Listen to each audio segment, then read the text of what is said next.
जय श्री कृष्णा। कैसे हैं आप लोग? फ्रेंड्स, आप जो स्थिति बन रही है आपकी, वो बहुत बड़े परिवर्तन को दिखा रही है। बहुत बड़ा परिवर्तन होगा क्योंकि आपका धन भाव प्रशस्त हो रहा है। प्रशस्त होने के कारण देखिए, लाभ भाव में इस समय पर स्वराशि के मंगल देव बैठे हुए हैं। हालांकि आज की चर्चा जो है मंगल की नहीं, बल्कि उस भाव की है, उस विशेष कर्म की है जो कर्म आपके जीवन में एक बहुत बड़े परिवर्तन को दिखा रहा है। देखिए, मोस्टली क्या होता है, हम लोग अपना जो मर्जी होता है वो कार्य करते हैं, जो मतलब, लेकिन अगर हम कुंडली को समझकर उसके अकॉर्डिंगली, और ऐसा नहीं है, बहुत से लोग कुंडली के अनुसार ही कार्य कर रहे होंगे। हालांकि उन्होंने जो अपना प्रोफेशन कर्म चुना होगा, वह उन्होंने अनजाने में चुना होगा, लेकिन कुंडली के अकॉर्डिंग ही वो मैच होता होगा। तो वो आपके लिए इस समय पर क्या दिखा रहा है? हालांकि अगर इस समय पर कहें तो कर्म के कारक भाव में सूर्यदेव महाराज विराजमान हैं। लेकिन सूर्यदेव महाराज का जो गोचर होता है वो मात्र 1 माह का होता है, लेकिन सूर्यदेव महाराज जिस भाव में जाते हैं उस भाव को प्रशस्त कर देते हैं। फिलहाल तो ये आपके 10म भाव में है और 10म भाव में ये दिग्बली होते हैं, तो बेहद महत्वपूर्ण है। अब देखिए, सबसे अच्छी बात इस समय राहु के साथ हो रही है कि जो इनके समग्रह है, यानी कि समग्रह से मेरा तात्पर्य ये है पराक्रम के कारक।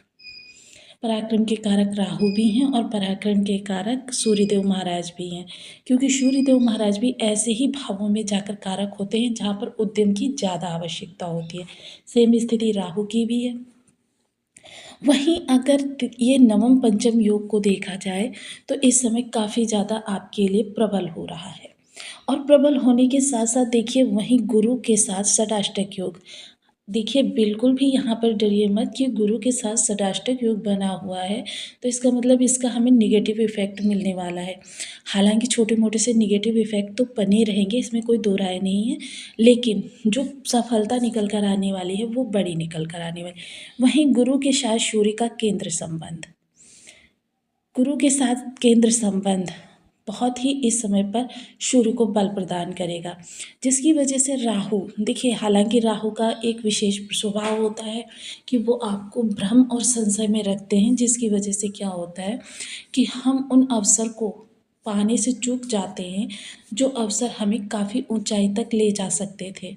मोस्टली लाइफ में चीज़ें आती हैं अंधकार के कारण, क्योंकि हमारे मन मस्तिष्क पर राहु की धुंध इतनी ज़्यादा पड़ी होती है कि हम उन चीज़ों को देख नहीं पाते हैं। और क्या होता है, जब तक हम उन चीज़ों को समझते हैं तब तक बहुत देर हो चुकी होती है। तो ये देर अब नहीं होगी। अब इस दौरान आपके जो भी सामने अवसर आएंगे, आप उनको बिना समय गंवाए लपक लेंगे। सबसे अच्छी बात ये होगी, क्योंकि गुरु राहु का जो ये षडाष्टक योग है, विशेषकर देखिए, गुरु पुनर्वसु नक्षत्र में गोचर कर रहे हैं और राहु जो है इस समय उत्तरा भाद्रपद नक्षत्र में गोचर कर रहे हैं। यानी कि उत्तरा भाद्रपद जो है स्वयं शनि देव का नक्षत्र है और शनि के साथ गुरु का नवम पंचम का संबंध बना हुआ है। ये जो दृष्टि गोचर हो रहा है ये बहुत ही आपके लिए उत्तम है, क्योंकि किसी भी ग्रह के विशेष प्रभाव हमें नक्षत्र के माध्यम से भी प्राप्त होते हैं। क्योंकि मोस्टली 70% अगर कहें तो वो नक्षत्र का विशेष प्रभाव रहता है ग्रह के ऊपर। क्योंकि जिस प्रकार से प्रकाश हमारे सामने उपस्थित होता है, प्रकाश अगर हमारा, मान लीजिए सूर्य के ही प्रकाश की बात करें तो आप एक छोटा सा जो पैकिंग वाला गिफ्ट कवर होता है, उसकी जो पैकिंग होती है रेड कलर की, ग्रीन कलर की, ब्लू कलर की, आप उसको थोड़ा-सा हाथ में लेकर देखिए, हाथ पे जो रोशनी आपके पहुँचेगी वो उसी कलर की होगी जिस कलर का आपने वो रैपर लिया होगा। यानी कि रोशनी परिवर्तित हो जाती है। तो सेम यही चीज़, क्योंकि नक्षत्र जब अपना आवरण ग्रह के ऊपर चढ़ा देता है तो हमें प्रभाव उसी तरीके के प्राप्त होने वाले हैं। हालाँकि मूल स्वभाव जो ग्रह का होता है वो परिवर्तित नहीं होता है। जैसे अगर हम राहु की चर्चा करें तो राहु भ्रम, माया, षड्यंत्र, स्वांग, ये सारी चीज़ें। लेकिन देखिए, यहाँ पर भी हम थोड़ा-सा कन्फ्यूज़ रहते हैं। मोस्टली जब मैं लोगों से कंसल्टेंट करती हूँ, बात करती हूँ, तो मैं ये देखती हूँ लोग ज़्यादातर कन्फ्यूज़ रहते हैं कि उन्हें यही नहीं पता है कि नेगेटिव राहु के इफ़ेक्ट दूसरे होते हैं और पॉजिटिव राहु के इफ़ेक्ट दूसरे होते हैं। पॉजिटिव राहु आपको दृढ़ता देता है, लक्ष्य की एकाग्रचित्तता देता है, क्योंकि ये मस्तिष्क को नियंत्रित करता है। तो राहु एक मेजर प्लैनेट के रूप में निकल कर आते हैं और राहु का क्या कार्य है? विस्तार देना। राहु एकदम से अचानक हजारों गुना विस्तार दे देते हैं किसी भी कार्य में। तो आइए राहु की जो वर्तमान में ग्रहों के साथ संबंध हैं और जिस भाव में बैठे हुए हैं, मोस्टली देखिए राहु जिस भाव में बैठे हुए हैं वहाँ पर कारक नहीं होते हैं। राहु को यहाँ पर कोई भी स्थान प्राप्त नहीं है कि जिसकी वजह से ये यहाँ पर कारक हो जाए।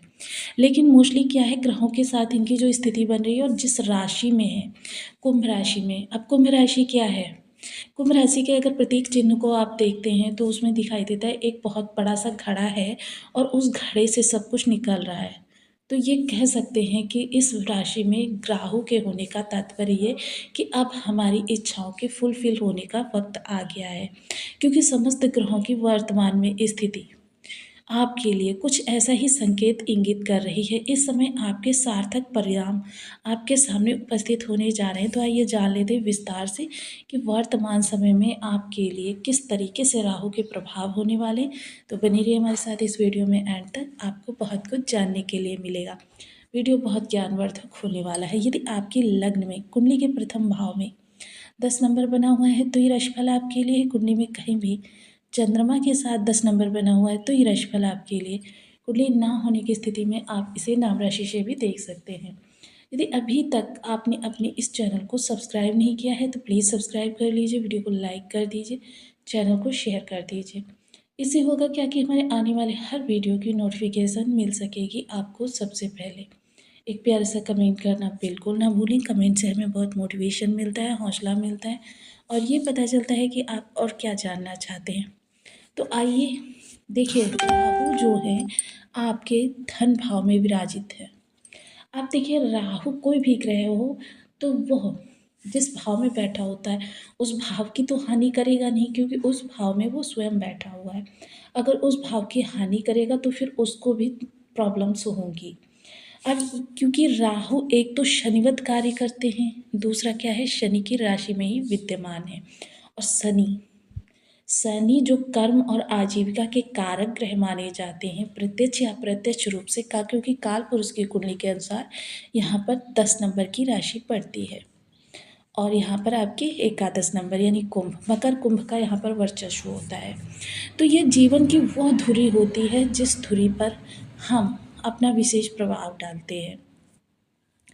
राहु यहाँ पर इस समय आपकी वाणी के माध्यम से होने वाले कार्यों में काफ़ी ज़्यादा आपके लिए सकारात्मक प्रभाव लेकर आने वाले हैं। यह सकारात्मकता आपके लिए, इसका प्रतिशत काफ़ी हाई होने वाला है, क्योंकि मोस्टली राहु जो होते हैं ज़्यादातर हमें निगेटिव इम्पैक्ट करते हैं। लेकिन क्या है, देखिए मैं सदैव आपसे बताती हूँ कि आपको अपनी चीज़ें किसी के साथ शेयर नहीं करनी है जिस भाव से राहु का संबंध हो रहा हो। विशेषतः अब मैं इस समय पर चर्चा विशेषतः आपके दसम भाव की करने जा रही हूँ, क्योंकि दसम भाव जीवन में बहुत महत्वपूर्ण भूमिका निभाता है। ये वो भाव होता है जो हमारे जीवन में काफ़ी ज़्यादा आगे ले जाने में या फिर हमारे जीवन में, देखिए जब आपका दसम भाव कमज़ोर होता है तो बाहर के लोगों की तो छोड़ ही दीजिए, घर में भी आपकी रिस्पेक्ट नहीं होती। तो ये दसम भाव पर अगर देखें तो इस समय राहु की नवम दृष्टि भी विद्यमान है। और राहु की नवम दृष्टि के बारे में देखिए, हम सदैव आपको बताते हैं कि राहु की नवम दृष्टि जिस भाव पर भी पड़ती है विशेषतः, तो ज्योतिष का जो सबसे बड़ा सूत्र है नौवां घर, किसी भी भाव का, किसी भी ग्रह का। देखिए मोस्टली नवीं दृष्टि जो होती है वो राहु, गुरु और केतु के पास होती है, और नौवां घर जो होता है वो भाग्य का होता है, और इनकी तीसरी दृष्टि जो होती है नवम दृष्टि, वो होती है भाग्य से संबंधित। आप जब अपनी कुंडली पर ये सूत्र लगाकर जरूर देखिएगा कि जहाँ पर राहु की नवम दृष्टि पड़ रही है वहीं से आपके भाग्य के द्वार खुलेंगे। मोस्टली उसमें थोड़ी सी चीज़ों में परिवर्तन तो हो जाता है, क्योंकि अगर शनि का वहाँ एक्सपेक्ट हो गया या शनि वहाँ पर विराजित हो गए तो फिर चीज़ें डिले हो जाती हैं और क्या होता है कि मतलब, लेकिन भाग्य का द्वार आपके उसी स्थान से खुलना होता है, क्योंकि भाग्य का द्वार इस समय आपकी आजीविका से जुड़ा हुआ है। और राहु का क्या है, देखिए तीनों ही ग्रहों की दृष्टि नवम जो है वो भाग्य से जुड़ी हुई है, लेकिन विस्तार का प्रवाह जो है वो बदला हुआ है। गुरु का है नीति नियम से चल के, राहु का क्या है बस लपक लो, चीज़ भले दूसरे की हो, नीति नियम किसी बाउंडेशन को नहीं मानते, सदैव आउट ऑफ द बॉक्स जाते हैं, क्योंकि परंपरागत तरीकों को मानना राहु ने सीखा ही नहीं है, क्योंकि परंपरागत तरीके को परिवर्तित करना ही राहु का ध्येय होता है। दूसरा क्या होता है, जिस भी भाव से हमें राहु के कुछ प्राप्त करना हो, विशेषता जैसे आज हम कर्म की बात करें तो कर्म की ही हम चर्चा करेंगे, तो हमें क्या है कि अपनी जो भी रणनीति है, जो भी माइंड में हमारे चल रहा है, वो चीज़ें हमें किसी के साथ, यहाँ तक कि अपने जो लाइफ पार्टनर है उसके साथ भी नहीं शेयर करनी है, सिर्फ हमें स्वयं को ही पता होनी चाहिए। इसके अतिरिक्त देखिए, नौवां हाउस जो होता है वो भाग्य को इंगित करता है, और जैसे मैंने बताया ना, भाग्य के द्वार खोल देती है। लेकिन क्या होता है, इसका एक एज पीरियड होता है। अगर मैं कुंडली की बात करूँ तो इसमें जो इसका राहु का नवम दृष्टि के मिलने का समय होता है वो होता है 42 ईयर। लेकिन हाँ, जैसे मैंने बताया ना कि शनि महाराज का अगर वहाँ किसी भी प्रकार से प्रभाव हो तो चीज़ें डिले होती हैं, और डिले होने के साथ साथ एक चीज़ और भी होती है कि कभी कभी चीज़ें नहीं भी मिलती हैं, क्योंकि दो अलग अलग ऊर्जाओं का विशेष प्रवाह उस स्थान से हो रहा होता है, तो हमारे संघर्ष जो होते हैं कभी कभी बहुत ज़्यादा बढ़ तो जाते हैं, लेकिन अगर राहु और अगर कहीं वहाँ पर गुरु की दृष्टि पड़ गई, तब तो वो हज़ार से लाख गुना बड़ा होकर हमको प्राप्त होता है। देखिए, विशेषता हमें अगर शनि की दृष्टि नहीं है, तो जहाँ पर भी राहु की नवम दृष्टि पड़ रही हो, उस भाव से संबंधित कर्म को उत्थान देना चाहिए। मोस्टली चर्चा का जो कारण था वो राहु की नवम दृष्टि, क्योंकि अब मंगल देव यहाँ से गोचर कर चुके हैं, और इनका शनि देव महाराज का और मंगल का जो षडाष्टक योग निर्मित हो रहा था वो समाप्त हो गया है, जिसकी वजह से कर्म और आजीविका दोनों मुक्त हो चुके हैं। तब आपको हर ग्रह के प्रभाव